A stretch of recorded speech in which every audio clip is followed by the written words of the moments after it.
So ఇవాళ మనం డైరెక్ట్‌గా ఎవరైతే పీఆర్‌పీ థెరపీ తీసుకున్నారో ఆ పేషెంట్స్ తోటి మాట్లాడి జెన్యూన్ రివ్యూ అయితే తీసుకుందాం. సో ఇది ఎంత బాగా పనిచేస్తుంది. సో డెఫినిట్‌గా దీనివల్ల రిలీఫ్ ఉంటుందా? లేదా? అనే విషయాన్ని అడిగి తెలుసుకుందాం. సో మనతో పాటు ఒక పేషెంట్ ఉన్నారు. ఆవిడతో మాట్లాడేద్దాం. అమ్మ మీ పేరు? రమణమ్మ. రమణమ్మ గారు ఎక్కడి నుంచి వచ్చారు? మహారాష్ట్ర నుంచి మహారాష్ట్ర నుంచి ఇక్కడికి ట్రీట్మెంట్ కోసం అని వచ్చారా? వచ్చాము. ఎలా తెలుసుకున్నారు ఇక్కడ ట్రీట్మెంట్ గురించి? ఈపీ అన్న మా బెంగుళూరు నుంచి మాకు తెలిసారండి. మా తమ్ముడు ఉన్నాడు బెంగుళూరులో. అవును. బెంగుళూరులో కూడా ఉంది కదా! ఆ, ఈపీ అన్న. ఉంది. హ్మ్. అక్కడికి వస్తారా ఇక్కడికి వస్తారా అంటే మేము ఇక్కడే దగ్గర అని చెప్పి మేము ఇక్కడికే వచ్చాం. ఆ! ట్రీట్మెంట్ బాగుంది. షోల్డర్స్ అస్సలు అన్నం కూడా తినడానికి రుచే కాదు. ఇప్పుడు బాగానే చేశారు మేడం వాళ్ళు. అంటే మీకు షుగర్ ఏమైనా ఉందా? బీపీ ఉంది. బీపీ ఉంది, షుగర్ లేదు. షుగర్ లేదు. బాగా నడువులు బాగా ఇబ్బంది పెట్టేవి. ఆ. బాగా ఇప్పుడు ఎన్ని సంవత్సరాల నుంచి అలా ఇబ్బంది పడ్డారు? ఉన్నాయి. 6-7 ఏళ్ళు అయింది వచ్చి అట్లా. అబ్బా!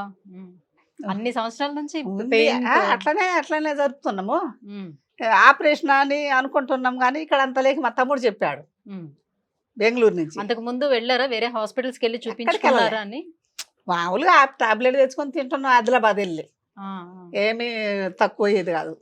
నొప్పి కోసం టాబ్లెట్లు మాత్రం వాడుతుండేవాళ్ళు. ఊరికే వాడుతుండే వాళ్ళం. ఉమ్, ఇంకా ఇక్కడ తెలిసింది ఉమ్, వచ్చేసాము. ఉమ్. ఆ, సరే, బెంగళూరు. అయితే నడుముకి తీసుకున్నారు, రెండు షోల్డర్స్ కూడా ఆ, తీసుకున్నారు. చేతులకు నిన్న తీశారు.